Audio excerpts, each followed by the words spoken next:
Ainda nesse capítulo internacional, recentemente tivemos a classificação do PCC e do Comando Vermelho como organizações terroristas. Isso gerou um debate aqui no Brasil que dividiu até especialistas que normalmente estão do mesmo lado da tese, né? Então, muita gente ficou perdida, falou, será que eu devo apoiar isso? Será que vai ser bom ou vai ser ruim?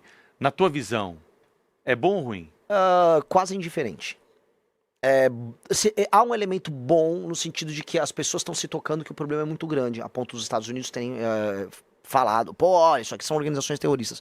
Do ponto de vista da cooperação internacional, a gente vai ter que fazer, por exemplo, a Polícia Federal Brasileira tem um acordo de cooperação com a CIA, ela tem com o FBI. São instituições diferentes.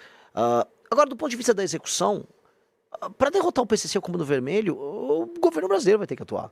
Não são os americanos. O problema é que os bolsonaristas lá ficaram vendendo, agora vai dar certo. Vai dar certo o quê? Você vai chamar os americanos pra virem resolver um problema nosso? Novamente, aquela coisa da constante humilhação do Brasil. Esses caras ficam humilhando o Brasil. O Lula humilha o Brasil quando vai lá nos Estados Unidos e fica negociando terra rara por conta de uma fraqueza interna dele, de projeto dele, que ficou puxando o saco da China. E do outro lado, o Flávio Bolsonaro vai lá comemorar. Ô, Trump, tira uma foto igual, sabe, um cara que tinha foto com o Neymar, com um ídolo. Tô aqui com o Trump. Que isso? Você pretende ser um chefe de Estado e tá tirando fotinho patética, tentando se apropriar de uma decisão que não veio deles e uma decisão que pra nós é indiferente. Desculpa eu me estender nisso. Flávio Bolsonaro é do Rio de Janeiro. Ora, o que ele fez pela segurança do Rio de Janeiro todos esses anos? Ele estava apoiando agora o Bacelar, que foi assim, a Polícia Federal colocou, é o representante político do Comando Vermelho na política carioca. O Flávio apoiava ele, apoiava o TH Joias, que era do Comando Vermelho, e aí vem ficar falando, não, agora os Estados Unidos vai salvar. Os Estados Unidos levariam o Flávio preso num contexto desse. Renan, ainda sobre segurança pública, acho que é um dos assuntos que hoje mais incomodam, né, a população. A gente noticia aqui, terrível, essa situação que vivemos. Muitos lugares do Brasil não podemos andar com o celular na mão, temos que tirar a aliança quando vamos sair de casa para evitar algum susto maior. O que dá para fazer prático, de forma prática, no começo de uma gestão em relação à segurança para mudar isso aí? Olha, esse é o sonho, a coisa que eu mais imagino no início da nossa gestão. Primeira coisa, na transição, na virada do ano de 2026 para 2027, eu tanto vou passar a reforma fiscal, quanto eu vou aumentar ainda mais todas as penas para crimes violentos. Por quê? Aumentando todas as penas para crimes violentos e tratando, fazer um enquadramento nosso, não americano, como inimigos, né, que é um conceito do direito de um autor alemão que chama Günther Jacobs. Direito penal do inimigo. O famoso direito penal do inimigo. Eu vou enquadrá-los de maneira diferente para que a pessoa que faz parte de uma facção perca, por exemplo, a presunção de inocência. Então, se você tá aqui em São Paulo, a gente tem o Smart Sampa. O que é o Smart Sampa? É um sistema de câmeras. Se um sujeito que está enquadrado como membro do PCC, não importa se ele é contador do PCC e trabalha na Faria Lima, ou se ele é um vapor, ou ele é um cara que anda com metralhadora em Paraisópolis, se a câmera pegou, a polícia já pode ir lá pegar ele na hora. Ele não tem presunção de inocência, é inafiançável, não tem progressão de pena, ele já vai pra cadeia na hora. Então, com isso, o Estado fica armado, do ponto de vista institucional, para fazer o que eu quero fazer. O que eu quero fazer? No dia 5 de janeiro eu tomo posse. Dia 6 de janeiro eu tô em Santa Quitéria, no Ceará, e eu vou começar a colocar em estado de defesa, que é tipo uma GLO, só que com algumas, vamos dizer, características a mais, certas cidades, bairros ao redor do Brasil que estão tomados pelo crime organizado. Não é botar o Brasil em estado de defesa, é botar estes lugares para que a polícia, junto com o governo federal, entre, prenda todas essas figuras, liberte as pessoas que moram ali e aí a gente começa a retomar o território nacional. E aí a gente vai fazer uma limpa que a gente nunca viu. Eu preciso fazer, senão eu falhei como presidente, no final do primeiro ano a pessoa se sentir segura para andar com o celular no meio da rua, e todos os bairros brasileiros estarem livres do crime organizado. Se eu fizer isso, aí eu entro na fase 2 do meu governo, que é a desfavelização do país. É mais ou menos que nem o Bukele fez lá em El Salvador? É muito parecido com o que o Bukele fez. A questão é que é em uma escala muito maior. O Salvador é como se fosse um bairro em São Paulo. E a Constituição brasileira? Vai ter gente que vai falar que as garantias não estão preservadas aí. Não porque o direito penal do inimigo, ele é perfeitamente compatível com a Constituição brasileira, com os princípios constitucionais que estão, por exemplo, colocados ali como cláusula pétrea. Uhum. E existem distinções já no direito penal nosso. Então, não há um problema em receber não só o direito penal do inimigo, como em aumentar penas. A questão toda que nós temos é um problema de execução das políticas públicas na área de segurança. As penas são muito baixas, as leis de execução penal no Brasil são amigas da bandidagem, então um cara pega uma pena de 20 anos, cumpre 7 e já sai. Então, os juízes no Brasil, eles têm, vamos dizer, uma subjetividade muito grande. Ou seja, o juiz decide da cabeça dele. Aí acontece o que aconteceu com o caso do Henri Borel lá no Rio de Janeiro. Uma juíza feminista, é machismo prender ela. E obrigou o tribunal eu nunca vi um negócio desse, obrigou os jurados a alterar o voto deles. E isso é coisa de um país doente. Essa subjetividade não pode acontecer. Agora, por mais que as leis sejam modificadas nesse campo, aumento de pena, polícia, GLO, existe um ponto da legislação penal que parece imutável e nós não entendemos por que, apesar de uma pressão da população, que é a questão da maioridade penal. Sim. Vai pra frente? Óbvio. Tem que ir. Óbvio. Assim, quando você... Olha, eu não sei se eu tô me estendendo, que eu adoro esse tema. Tem um estudo da GV, o pessoal só dá um Google, de 2007, tá? Que mostra que existe uma correlação fortíssima entre a ausência da figura paterna e o cometimento de crimes pelos jovens. Ou seja, um jovem tende a cometer crimes... um jovem que comete o crime, que vai parar numa FEBEM, a relação dele com a ausência do pai é maior do que a relação, por exemplo, de desigualdade social. Ou seja, a desigualdade social e a pobreza interferem menos nesse jovem cometer o crime do que ele não ter um pai presente.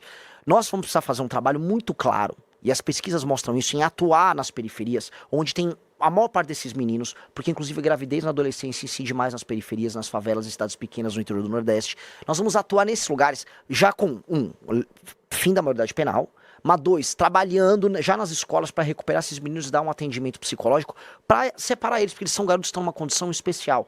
O garoto que comete o crime violento, quase sempre, 80% dos casos, ele não tem o pai. O pai abandonou ele, vem de uma relação complicada. E nós vamos chamar a sociedade civil, igrejas, ONG, auxílio psicológico nas escolas, já para focar nesse cara. Para fazer o trabalho preventivo, mas tem que ter junto a punição. Porque hoje está muito barato para uma facção criminosa você morreu um bandido em combate, ou uma pessoa foi trabalhar qualquer coisa, pega um menino com 15, 16 anos e coloca ele para trabalhar na operação. Tá fácil. A gente vai dificultar e vai inviabilizar esse modelo de negócio, porque é um modelo de negócio muito bom para eles. Foi muito fácil. Renan, muita gente aqui que não acompanha de perto assim a cena política deve estar se perguntando: partido é esse, Missão? Partido que é novo? De onde surgiu Missão? Conta um pouquinho dessa história. Missão foi o último partido fundado no Brasil, provavelmente não haverá outro sendo fundado, porque a legislação é cada vez mais difícil, mais proibitiva para montar partidos. Ele é oriundo do antigo e ainda vivo e super presente MBL, ou seja, as pessoas que fizeram aquelas manifestações famosas em 2015, 2016, que derrubaram Dilma Rousseff, elas entenderam que não adianta só protestar, não adianta só reclamar do governo A, B ou C. Elas só serão respeitadas, e o brasileiro exigiu isso da gente, se a gente fosse uma alternativa de poder. Às vezes eu falava, o Lula não dá, o Bolsonaro não dá, e o eleitor falava assim pra mim, tá bom, mas e aí?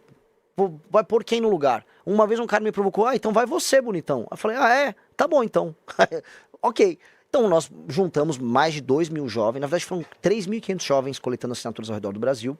Começamos a coletar, fizemos um sistema super tecnológico, a gente botou um aplicativo para coleta. Fomos o partido que coletou o maior número de assinaturas no menor período de tempo em todos os estados da federação e conseguimos montar o partido, que é o partido que vem surpreendendo todo mundo, porque hoje, por exemplo, nas vaquinhas online, é o partido que mais arrecadou doações, é o partido que tem maior audiência em redes sociais e é um partido que tem 6, 7 meses de idade. Para finalizar, acho que esse é um bom tema também. Você é favorável a uma mudança no sistema de financiamento das eleições? Financiamento público está errado? Eu acho que o modelo atual está. O modelo atual está... Veja, vários países sérios têm financiamento público. E eu andando... Qual que é a diferença para o nosso? O sistema de incentivo dele. Hoje, um partido recebe dinheiro mediante o número de deputados que ele elege. E aí você tem todo um incentivo em lançar deputados caricatos como um Tiririca, uma Erika Hilton, que tem muitos votos, lacrando em rede social. E aí essas figuras são eleitas e o partido enche os cofres dele. Então o partido não tem nenhum incentivo em colocar gente boa. O partido tem que colocar gente famosa, ou gente que vai levar voto, ou gente que compra voto. Porque você coloca um deputado, vamos dizer, do Centrão, ele achaca o governo, pega um monte de emenda, essa emenda ele compra o voto na base, e aí você fica rodando um ciclo. Este ciclo tem que mudar. Tem países sérios que têm um financiamento público. Eu sou contra, por princípio, o financiamento público. Eu gostaria que não houvesse. Mas, se for um consenso da sociedade ou dos próprios partidos que terá que haver, eu vou mudar o sistema de incentivo, que é aquilo que eu te contei. Se o dinheiro que for pro partido for baseado no desempenho do prefeito, com métricas objetivas, do tipo ranking de educação, diminuição do número de homicídios, aumento da atividade econômica, aumento do saneamento básico, Aí os prefeitos ganham pontos e o partido que tem aqueles prefeitos, se tiverem um número possível de pontos, recebem mais dinheiro. Aí a regra vira assim, quanto mais o político trabalha pro Brasil, mais o partido dele tem dinheiro. Aí funciona, aí fica até barato. Aí vale a pena. Então, eu acredito nisso. Ou acaba, ou muda o sistema de incentivo. Última pergunta. Quantos ministérios tem que ter o Brasil? O Brasil não precisa ter mais de 19, 20 ministérios. O Brasil não precisa. E Não é ainda... muito, não? Não. Se eu for falar pra você, eu preciso de 8, 9, 10. Eu posso fazer. Só que você vai ter que ter secretarias específicas que vão ter status de ministério dentro dos Dá ministérios. na mesma. Dá na mesma. Isso é um discurso legal de falar, mas na prática, eu vou acabar com o Ministério da Cultura. Sim, mas você teria uma Secretaria de Cultura? Sim, você precisa ter uma Secretaria de Cultura. Então, no fim do dia, tem muito ministério inútil, esses ministérios de desenvolvimento humano, igualdade racial, Ministério da Pesca, é ministério para inglês ver. Tira-os para inglês ver. O resto tem funções claras que o Estado vai precisar. E aí, você ter 15, 12, 10 e um grupo de secretarias, aí é o que o presidente vai fazer.